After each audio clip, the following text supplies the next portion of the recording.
Bonjour, merci à vous, fidèles téléspectateurs, chers abonnés des Parlements. Doudou Montier qui vous dit bonjour et merci. Bonne fête de parents à tous ceux qui nous suivent, hein, parce que vous savez, déjà les matins c'est la fête des morts. Hein, et nous pensons déjà les soirs, les après-midi c'est la fête des parents. Nous souhaitons bonne fête à tous les parents parce que c'est votre jour, hein, vous en tant que parents. Vous prenez soin de vos enfants, de vos familles. Hein, donc, vraiment, cette journée vous est dédiée et nous pensons là spécialement à tous les parents du monde, voilà, et particulièrement à papa Roger Montieri, mon papa, et à maman Martine Thiel, ma mère. Bien des bonnes choses à vous, madame Thiel Martine. Et je n'oublierai pas aussi, une grande dame qui nous suit en ce moment, elle est bel et bien en train de suivre ce programme parce qu'elle a toujours cette habitude-là de nous suivre régulièrement parce que ce programme est vraiment c'est un programme suivi. Hein, voilà, donc nous vous saluons Madame Iguette Ngana qui nous suit en ce moment. Bonne fête de parents à vous et surtout à votre famille, hein, de façon générale, Madame Iguette Ngana, qui est vice-présidente de la CNPR, Commission nationale des préventions routières.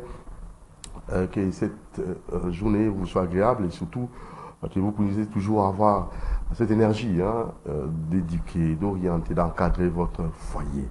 N'est-ce pas, Madame Iguette Ngana? Bonne fête à vous.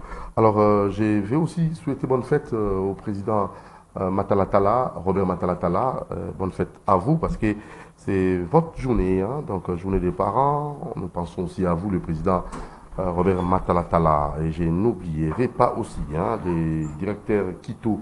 Bonne fête des parents à vous. Voilà, il y a presque tous les parents hein, du monde. Hein. Je vois là aussi monsieur Bienvenu Modia Soubi. Modia Soubi, c'est bel et bien les DAF de la CNPR. Bonne fête des parents à vous. Et je n'oublierai pas aussi hein, celui qui s'occupe le directeur technique, hein, M. Valère. Hein. Donc, M. Valère, bien les bonnes choses à vous, M. Valère. Bonne fête des parents à vous, parce que c'est vraiment une journée spéciale à vous les parents, dédiée à vous les parents. Saint-Père, de façon générale, tous les parents, tous les personnels de Saint-Père, nous pensons vous souhaiter bonne fête, M. Fumokani Valère, hein, bonne fête à vous. Et pourquoi pas aussi celui qui s'occupe des juridiques. Hein, donc, je crois bien que vous êtes en train de nous suivre, hein, les conseillers juridiques, le directeur hein, qui nous suit. Hein, donc, lui aussi nous suit à ce moment, M. Eric Birindois, directeur juridique CNPR. Bien les bonnes choses à vous. Alors, on va aussi souhaiter bonne fête à M. Bienvenu, voilà. Bien les bonnes choses à vous. Bienvenue en Simbana Nantial, maison de la prière Cité des Ossements.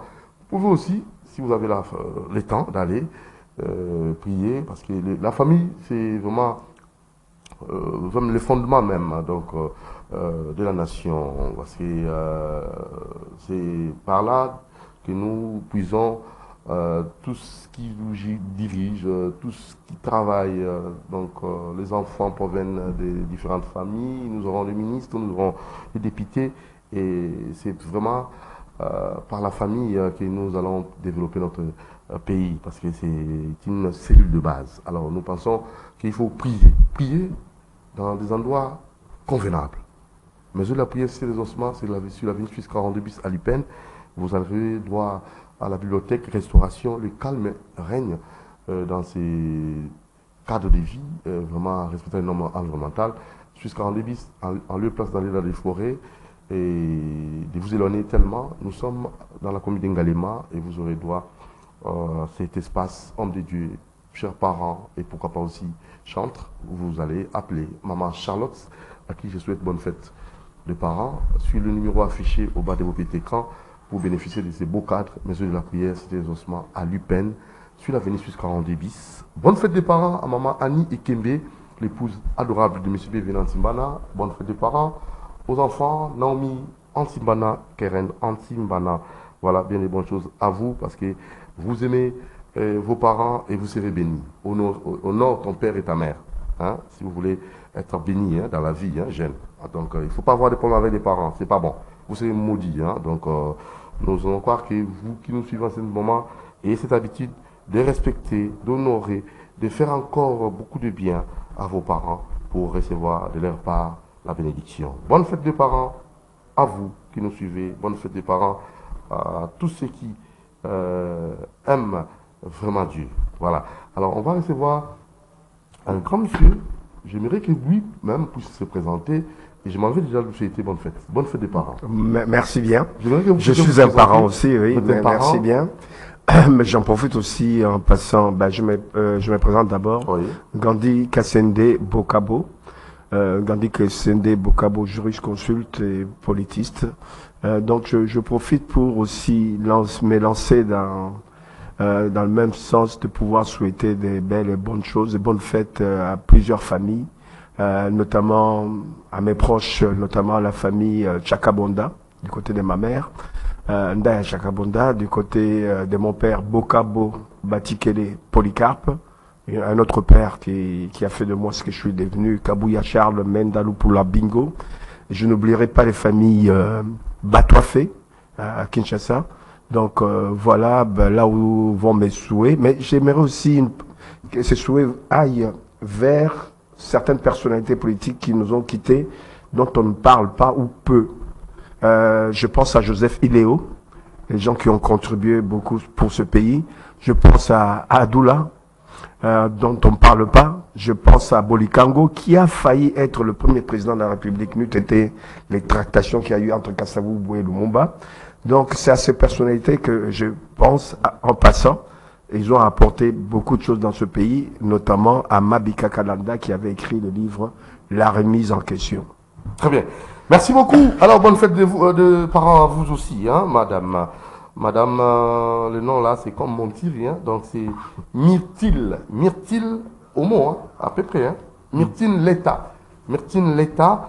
Bonne fête de parents à vous, madame Myrtille Leta.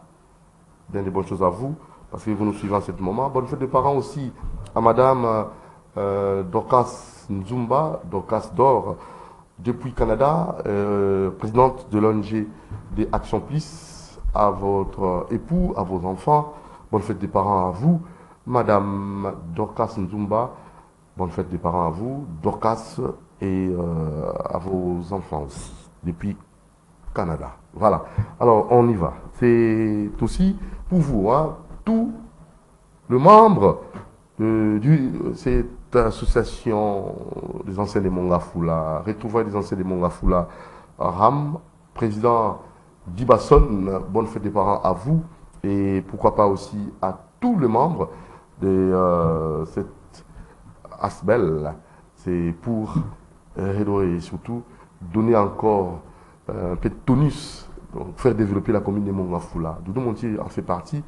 RAM, c'est vraiment l'unique ASBEL qui pourra résoudre les problèmes que nous avons dans notre commune. Érosion, insécurité, donc insanité, tu vois. Donc il faut vraiment assainir les milliers. Donc nous pensons à vous, vous qui êtes dans cette ASBEL. Merci à vous et je tenais là aussi à saluer Madame Kapinga, Kapinga, Katwala, Kati. Elle, c'est bel et bien l'espoir de Lukunga. Maman sociale. Et ce souci de veuves et des orphelins. Madame Kapinga, Katwala, Kati, l'espoir de Lukunga. Et votre bien-aimé Serge Mbenza, depuis Paris, bien et bonnes choses à vous. Et bonne fête des parents aussi à vous, Serge Mbenza, depuis Paris. Natacha Mbenza aussi vous salue, hein, donc votre petite sœur. Voilà, alors là, nous allons souhaiter un heureux anniversaire, permettez-moi.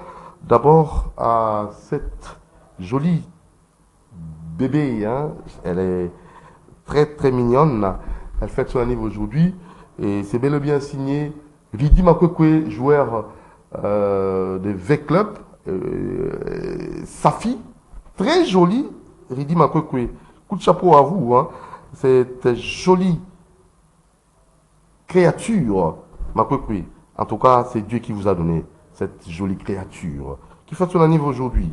Bébé Emmanuel Makwekwe, bon anniversaire Votre papa vous aime beaucoup, votre maman vous aime beaucoup.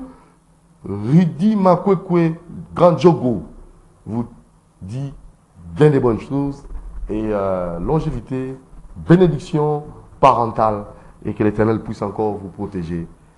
Bébé Emmanuela Makwekwe, c'est signé Ridi Makwekwe, Lebo Makwekwe, et je vois là aussi Lydia Mbenza et toute la famille Makwekwe vous aime et vous souhaite heureux anniversaire.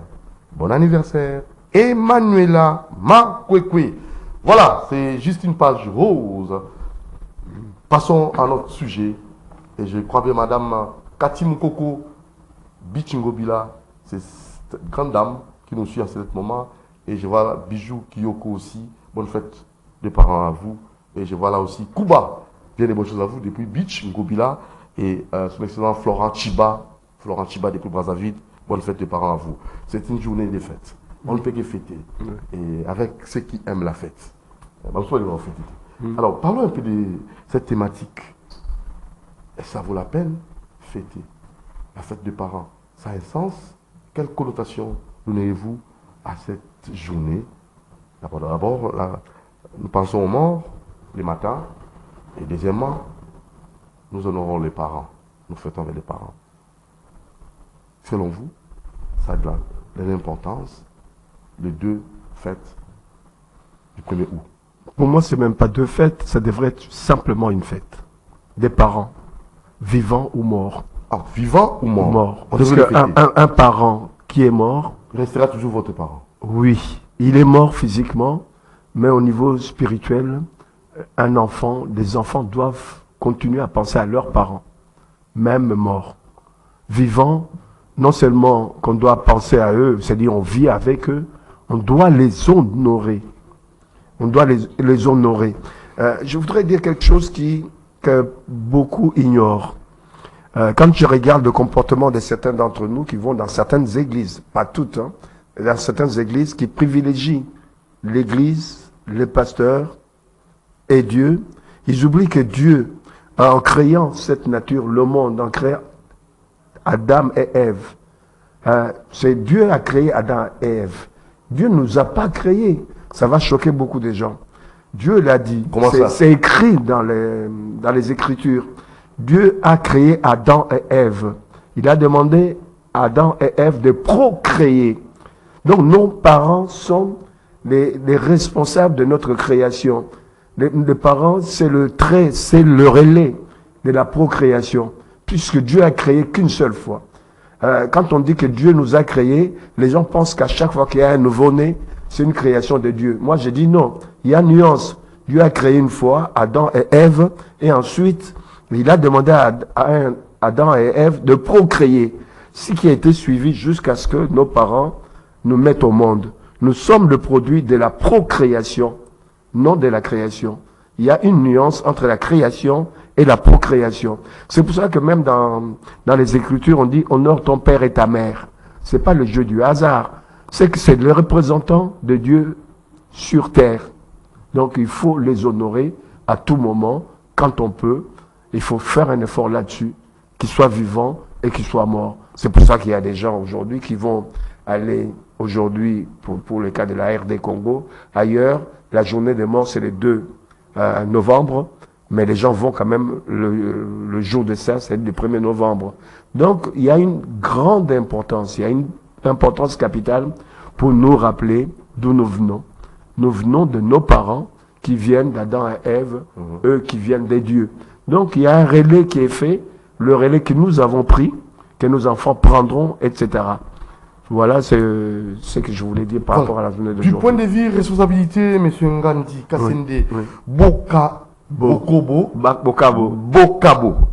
Bokabo, on va s'habituer. Dites-nous un peu du point de vue responsabilité. Il y a un petit relâchement, point de vue éducationnel, et les parents ont vraiment démissionné. Voilà. Alors vous, en tant que parents, comment y remédier? Parce que là, c'est tout un problème. Nous avons des parents qui n'ont pas vraiment de moyens suffisants pour encadrer, pour peser. Ils ne pèsent plus devant les enfants. Alors, qu'est-ce qu'on peut faire? Ah oui, là c'est de la responsabilité non seulement de l'État, mais aussi notre propre responsabilité. C'est-à-dire nous devons, à côté de l'État, qui doit organiser les choses pour qu'il y ait des emplois, pour qu'il y ait les études financées par l'État pour l'essentiel, nous devons développer des entreprises pour qu'il y ait employabilité des gens.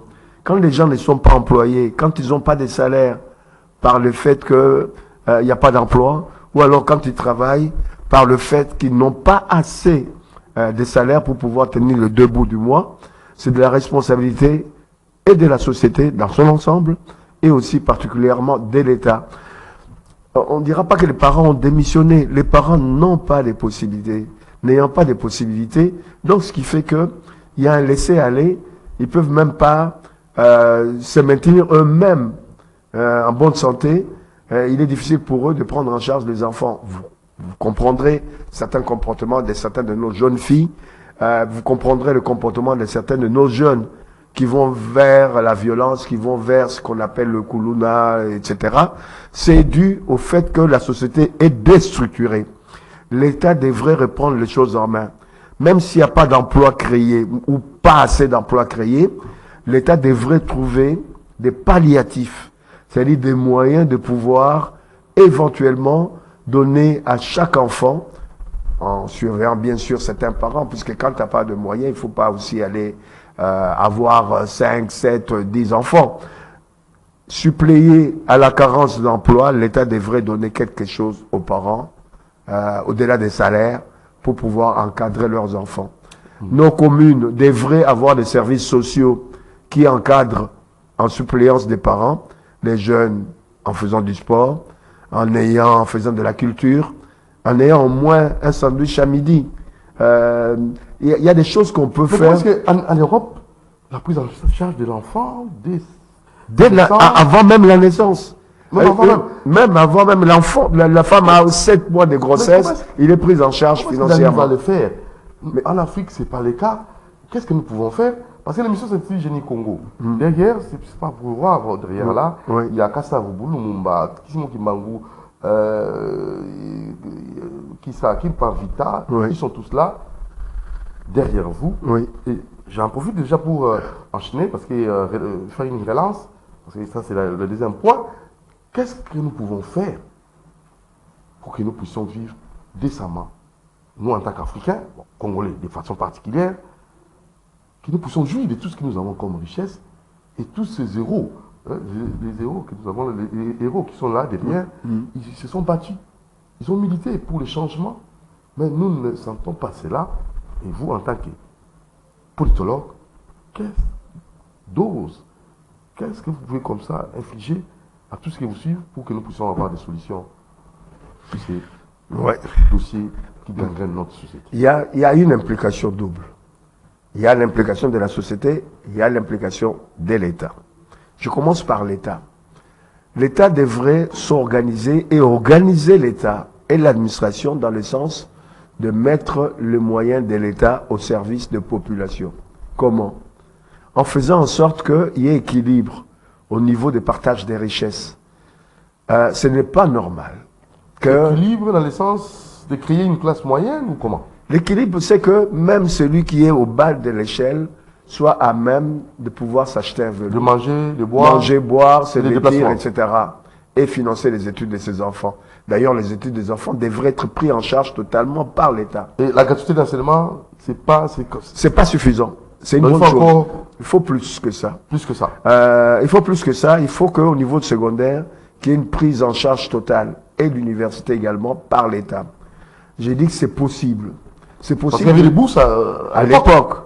Non seulement à l'époque, voyez le pays, je cite souvent un exemple, le Botswana. Ils n'ont que du diamant comme richesse principale. Au Botswana, un ministre, un député touche $1 800. C'est, quand on compare avec les émoluments de nos députés d'ici, ça pose un problème. Il touche $1 800. À côté du député qui touche $1 800, l'enseignant au Botswana de l'école primaire touche $1 300. J'ai dit bien $1 300. Suffisamment d'écart, hein? Il n'y a pas beaucoup d'écart. Si on arrive à avoir un État qui se structure dans ce sens-là, qu'un enseignant soit mis en exergue, bien payé à $1 300, les députés à $1 800, et que même un médecin ait $1 500, voire même plus, je pense qu'il y aura déjà un pas. Et sachez aussi en passant que les étudiants du secondaire, même jusqu'à l'université, ils ont au moins en moyenne $150 de bourse. Et l'école est gratuite, de l'école primaire jusqu'à l'université. Si on arrive déjà à régler ce problème, ça va réduire un peu la charge des parents, si on le fait. Si aussi au niveau des parents, puisque les députés touchent $1 800, le dernier fonctionnaire, s'il peut arriver à toucher de $1 800, toucher $250 par exemple, ou $300, vous allez voir que notre société va trouver de plus en plus son équilibre. Et le reste de l'argent qui restera, l'investissement, l'appui à l'agriculture, l'appui à l'industrialisation du pays, vous verrez, nos richesses vont se multiplier. On aura un budget près de 100 milliards. Mais comment est-ce que cela ne s'applique pas, alors que c'est clair et net, ça ne demande même pas d'être magicien, ça se voit clairement, noir sur blanc, mais personne ne l'applique. Pourquoi personne ne l'applique? Puisque les gens sont égoïstes. C'est ce qu'on appelle l'égocentrisme. C'est-à-dire, ils se regardent, ils viennent à ce poste-là pour le pouvoir et les moyens que ce pouvoir donne à ces individus. Comment voulez-vous, à la place d'acheter des ambulances pour chaque commune, au moins 2 ambulances, on préfère acheter des palissades pour les députés et les sénateurs? N'importe quoi. Ben, ça pose un problème, on marche sur la tête. Nous autres, là, nous aspirons à devenir députés, mais là, nous n'appuyons pas. Si vous devenez député, si ils vont devenir députés... a des problèmes, nous n'appuyons pas cela. Vous êtes les députés, les élus sont... Vous voulez quoi? Que le matin, les gens viennent pleurnicher devant votre parcelle? C'est ça. Vous leur donnez $10. Ils sont là alignés, tout le monde... alors que si on donnait... ses doléances. Alors que si on donnait les minimums de moyens... Comme des petits minables, de pauvres là... Il faut faire en sorte que, au niveau de la députée... C'est fait sciemment ou comment? C'est fait sciemment, puisqu'ils savent... Pour que chaque fois vous revenez, et vous allez encore battre campagne, ils sont tellement appauvris, ils vont encore vous voter. Alors qu'ils sont l'autorité morale. Pas morale, mais ils sont l'autorité budgétaire. En dehors du fait qu'ils doivent contrôler le gouvernement, en dehors du fait qu'ils doivent légiférer, créer des lois, ils ont l'autorité sur les finances de l'État. C'est eux qui partagent au niveau du budget en disant on donne à l'agriculture tel montant, tel pourcentage, à l'éducation tel pourcentage. Moi, je trouve que ces députés-là ne représentent pas le peuple. Dans le sens où s'ils représentaient le peuple, ils réviseraient leurs moyens. Ils donneraient peut-être en exagérant. Botswana, c'est $1 800. S'ils veulent, ils peuvent aller même jusqu'à $2 500 pour les députés et majorer les salaires des bases des fonctionnaires, des médecins, des militaires, des policiers, majorer aussi les finances qu'on mettra au profit de l'investissement sur l'agriculture, l'élevage, la pisciculture, etc. L'investissement sur les routes, l'investissement... Je pense que tout est possible avec le peu de moyens que nous avons. Si il y a en fait une bonne redistribution, cet argent ne sera pas donné comme ça en l'air, puisque les gens vont consommer. En consommant, ils vont développer l'économie, aider à développer l'économie, puisque s'ils consomment, l'État reçoit la TVA. Regarde aujourd'hui, si on impose, la plupart des pays développés, c'est ce qu'ils font. On peut imposer... des taxes que tout le monde paye aujourd'hui. Nous payons tous, que tu aies de moyens ou pas de moyens, tu payes la TVA, la taxe à la valeur ajoutée. Il faut imposer à ce que ces taxes-là soient contrôlées. Les supermarchés des Indiens, des Libanais, ne payent pas toute la TVA à l'État. Il faut qu'on mette des caisses enregistreuses. À un moment donné, l'État était parti, le gouvernement était parti dans le sens d'imposer des caisses enregistreuses dans tous les supérettes et les supermarchés. À chaque fois que tu achètes, par exemple, un pain à 200 francs, la partie TVA est reversée à l'État, à la DGI, directement à la seconde près. Puisque c'est relié, ces caisses enregistreuses, avec le terminal qu'il y a au niveau de la DGI, au niveau de la DGRAD, etc. Donc, il y a beaucoup d'argent qu'on perd. Et les impôts indirects, tout le monde paye, mais l'État n'arrive pas à bien encadrer cette TVA qui aurait pu apporter, au lieu qu'on ait un budget de, admettons, 16 milliards, comme on l'a dit, puisque pour le moment on n'a pas vu, on serait à 25 milliards, voire 30 milliards, grâce et à cause de la TVA. Il y a beaucoup de secteurs où on peut gagner beaucoup d'argent. Regarde la douane. On devrait avoir une douane chère pour les produits que nous avons ici chez nous, qu'on produit chez nous, pour éviter que ces produits extérieurs viennent concurrencer nos produits. Mais en revanche, pour les produits dont on ne produit pas ici, il fallait alléger un peu la douane. Mais nous, il y a une confusion totale. L'État, le gouvernement ne gère pas dans le sens de faire en sorte que cet État devienne donc nous devenons de plus en plus pauvres parce que nous le voulons. C'est fait sciemment. Nous n'avons pas la volonté de suivre, surtout de regarder les choses, et nous ne voulons pas, clairement parlant. C'est pas qu'on ne veut pas. Ils sont distraits, puisque eux, ils sont bien nantis. Ils sont bien nantis. Mais ça, c'est une distraction. Ouais. Qui gagne? Qui perd? Mais c'est le peuple, les populations qui perdent, c'est l'État aussi qui perd, indirectement. Puisqu'ils ne sont pas consommateurs. Ou ils consomment moins. S'ils consomment moins, l'État s'enrichit moins. Le peu que l'État peut recevoir des mines, puisqu'on dépend beaucoup plus des mines, mais il s'arroge le pouvoir, et c'est le partager, et c'est le partage. Donc, ce qui fait que, quand ils sont bien chez eux, ils pensent que le fait d'être bien, les autres sont bien. C'est pas ça. Donc, ils se contentent simplement de saupoudrer leurs amis, leur famille avec le peu de dollars ou de francs congolais qu'ils peuvent avoir. On ne peut pas arriver à gérer un État, une société dans ce sens-là. Il faut recadrer les choses. En cela, il faut revenir à un État et à une administration qui soit efficiente, qui soit efficace dans le sens de servir la majorité de nos populations. Pour cela, on n'a pas besoin d'avoir 40, 50 ministères. On a besoin de réduire le nombre de ministères à 20, 25 pour pouvoir aller à l'essentiel. On doit avoir des axes programmés pour 5 ans, pour 10 ans. La programmation de ces axes-là, c'est ça qui peut donner le nombre de ministères et le genre de ministères qu'on peut avoir dans notre pays. Il y a des secteurs entiers qui ne nécessitent pas que ce soit géré par les ministères.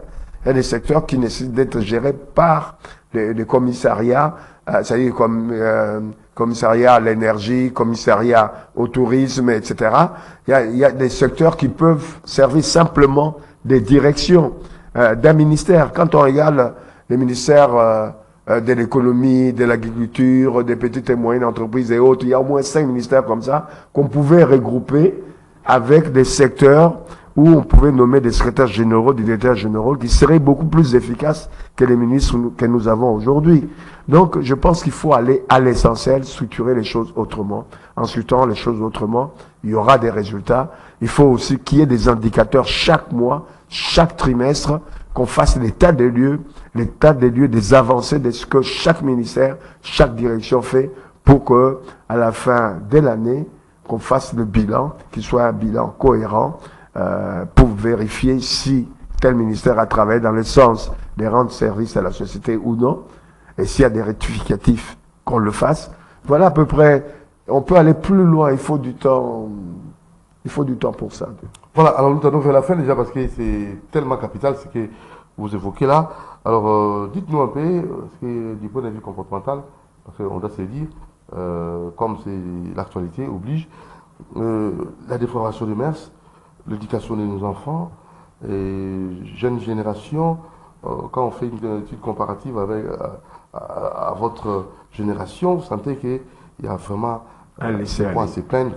Alors voilà, on va faire comment pour vraiment orienter notre jeunesse avec des pratiques bizarres. Et voilà, toutes les jeunes, les normes, là, les Mamboulouzi, tout, on a perdu tout ça. Hein, je ne sais pas, Madame Aureliane Mouimba qui nous suit en ce moment, bonne fête des parents à vous, Madame Aureliane Mouimba. Alors, qu'est-ce que nous pouvons faire, clairement parlant? Mais j'ai vu que le président devenez impoli, c'est comme si les gens qui yanké. Donc, ils pensent que quand vous devenez impoli, vous avez la quinoa, la quinagérie, vous avez yaya. Ouais, c'est devenu. Il faut faire revenir aux valeurs, aux vraies valeurs. Quand je pense que certains disent, pour changer la politique, il faut mettre les jeunes à la place. C'est pas ça. On ne devrait pas mettre en exergue le jeunisme. Les jeunes, nous les avons eus dans le pouvoir, au pouvoir dans ce pays. Lumumba était jeune quand il était Premier ministre, 35 ans. Kasavubu, qui était un des plus âgés, il avait une quarantaine. La plupart des gens qui ont géré le pays à l'indépendance avaient une vingtaine ou une trentaine d'années en moyenne. Après, Mobutu a fait la même chose, a fait appel aux jeunes et autres. Nous devons mettre en exergue en avant aujourd'hui des valeurs. Ces valeurs-là passent par l'éducation qu'on peut avoir au niveau des familles, l'éducation qu'on peut avoir au niveau de l'école et au niveau de la société. Il y a des domaines qui peuvent structurer l'enfant. Il y a l'école, il y a le sport, il y a la culture, les parents pour le quotidien, il y a l'environnement si tout le monde se comporte bien, mais il y a aussi l'administration. Il faut qu'on ait une administration efficace, efficiente. Quand je parle de l'administration, il y a l'éducation nationale. Quand je parle de l'administration, il y a la justice. Quand aujourd'hui, celui qui a volé, puisqu'il a eu beaucoup d'argent, il a détourné, et dans la cité, on l'appelle boss. Puisqu'il est là, il a volé, il va passer une semaine ou un mois en prison, il revient, il a son argent, il est le grand boss. Et c'est devenu une valeur. Le fait d'avoir détourné, le fait d'avoir beaucoup d'argent, c'est devenu une valeur. Alors qu'il y a d'autres valeurs qu'on devrait avoir. Une des valeurs, c'est le respect de la chose publique, des biens de l'État. Regardez comment, à longueur de journée, les militaires comme les civils se promènent avec des véhicules de l'État où rien n'est contrôlé. C'est le seul pays où on voit les militaires sillonner la ville toute la journée. Alors il n'y a pas affrontement ici à Kinshasa. Tu vois les véhicules de la présidence, même devant les boîtes de nuit et autres, à longueur de journée. C'est des biens de l'État qui ne sont pas respectés. Quand tu regardes, nous, dans nos cités, des mamans qui, après avoir balayé leurs parcelles ou lavé, du moins, comment dire, le poisson, ils prennent cette eau-là, ils jettent sur la voie publique. Il y a des comportements qui démontrent qu'il n'y a pas un certain nombre de valeurs qui sont respectées. Quand on ne respecte pas la valeur dans une société, on va vers la dépravation de mœurs. On va vers l'inexistence même de l'État. Et puis après, on va pleurer, Talela Bisso, telle chose, etc. Ça pose un problème. On n'a pas des valeurs. Il faut qu'on revienne sur des valeurs, des bases. Ces valeurs-là sont enseignées à l'école. Ces valeurs-là, on peut l'avoir dans la famille, à l'église, un peu partout. Mais le problème, c'est qu'aujourd'hui, même ceux qui vont prier, quand ils sortent des églises, ils oublient les valeurs morales qui sont prônées aussi par nos églises, que ce soit catholiques, protestantes ou autres. Donc ça pose un problème. Il faut qu'on revienne aux valeurs intrinsèques, les valeurs des bases de la société, de notre société. Voilà, ça n'est fini pour aujourd'hui. Merci beaucoup, très cher Ngandi Kassende. Oui. À la prochaine occasion. À la prochaine. Très bien, merci à Timilova Commune, notre vaillant caméraman, Moron Djambé, réalisation, Alain Kabongo, Bruno Zinga. Blumoti vous aime beaucoup, portez-vous bien. Génie Congo, c'est vraiment pour vous qui aimerez voir les changements un jour arriver. Donc là, je vois monsieur René Bonganga depuis Tchangou. Na Tchangou, il n'y a pas deux, c'est René Bonganga ou rien. Donc le choix est clair, hein? René Bonganga ou rien. Donc Blumoti les confirme. Alors portez-vous bien, à la prochaine.